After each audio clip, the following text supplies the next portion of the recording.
जो पाकिस्तान को डील मिली है उस हवाले से बताइएगा। ज़रा वियतनाम के लिए इनिशियली 46% था, 20% कर दिया। बांग्लादेश के लिए 37% था, 20% कर दिया। श्रीलंका के लिए 44% था, 20% कर दिया। पाकिस्तान के लिए 29% से 19% किया है। तकरीबन इन ममालिक के बराबर ही अब हमारा रेट है। इंडिया से ज़रूर कम है। इंडिया की फ़िलहाल निगोसिएशंस थ्रू नहीं हुई हैं। ये कोई अच्छी डील है पाकिस्तान के लिए? आप किस तरह देख रहे हैं इसको?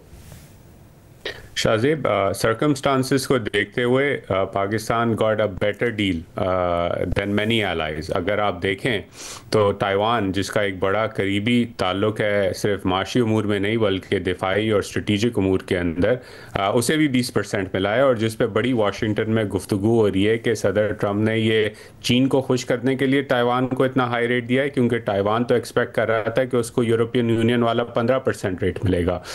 तो जो पाकिस्तान को 19% मिला है, आई थिंक ये ट्रंप इंतज़ामिया की रिकग्निशन है कि पाकिस्तान से वो अच्छे ताल्लुकात इस वक्त हैं उनके, और उसी वजह से 19% पाकिस्तान का टैरिफ जो है वो दिया गया है, जो कि एक पॉजिटिव जो है सिग्नल है मेरे ख्याल में वाइट हाउस की तरफ से।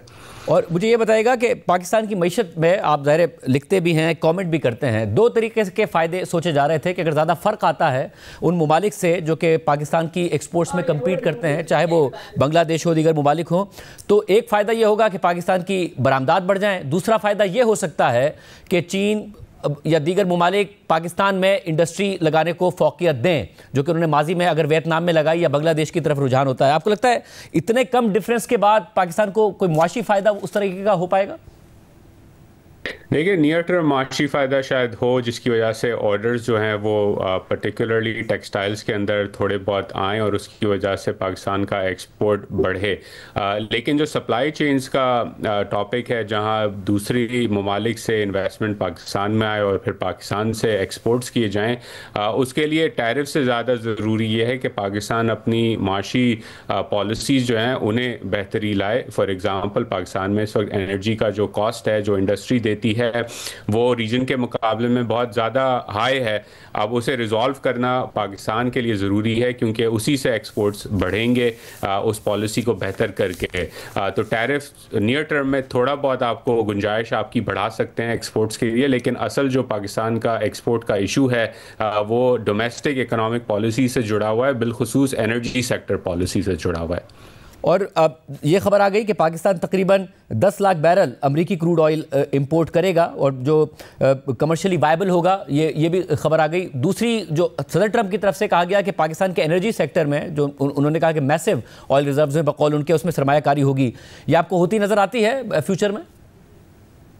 देखिए, अमेरिका से अगर तेल ख़रीदा जाएगा तो वो कमर्शियली वायबल होगा तो ज़रूर उसे कंपनीज खरीदेंगी। मेरा उसमें व्यू ये है कि पाकिस्तानी सरकार का इससे कोई ताल्लुक़ नहीं होना चाहिए कि कौन सी रिफाइनरी कहाँ से तेल ख़रीदे। जहाँ उसको अच्छी क्वालिटी का तेल सस्ते दामों मिले वहाँ से उसे ख़रीदना चाहिए। बिल्कुल सरकार एक इनेबलिंग पॉलिसी कहे और फिर सरमायाकारों को कहे कि वो ख़रीदें।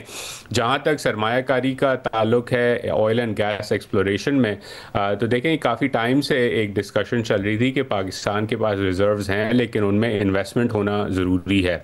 इन्वेस्टमेंट इसलिए नहीं हो पाई क्योंकि पाकिस्तान में एक तो सिक्योरिटी इन्वायरमेंट काफ़ी ख़राब था, दूसरा इन्वेस्टमेंट इन्वायरमेंट जहां बैनुल-अक़वामी कंपनीज इन्वेस्ट करें उन्हें नहीं लगता था कि इन्वायरमेंट सेफ़ है, और तीसरा इशू ये कि आपके एनर्जी सेक्टर के अंदर ये जो सर्कुलर डेट और अनवायबिलिटी का जो इशू है उसकी वजह से डोमेस्टिक लेवल पर भी इन्वेस्टमेंट नहीं हो पा रही थी।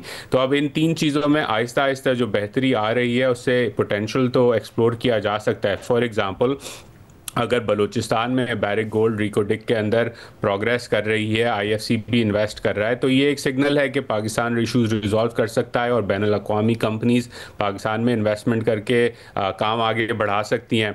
अब पाकिस्तान के लिए ज़रूरी है कि क्या वो अगले रिफॉर्म्स हैं जो मईशत को जिनकी ज़रूरत है, जिसकी वजह से ये इन्वेस्टमेंट जो है वायबल की जाए। क्योंकि ये ऐसा नहीं है कि आपने 6 महीने में इन्वेस्टमेंट की और 7वें महीने में तेल या गैस निकल आया। ये सालों साल का काम होता है, और क्योंकि अंडर इन्वेस्टमेंट हुई है सालों साल से, तो अब उसे अंडर इन्वेस्टमेंट को सॉल्व करने के लिए भी काफ़ी टाइम चाहिएगा, लेकिन पॉलिसी सर्टेनिटी आपको देनी पड़ेगी उसके लिए। तो अगेन मुस्बत जो है सिचुएशन है, लेकिन कैपिटलाइज करने के लिए अब पाकिस्तान और पाकिस्तानी पॉलिसी मेकर्स के लिए ज़रूरी है कि वो आगे रिफॉर्म्स किस तरह लेके जाते हैं यहाँ से।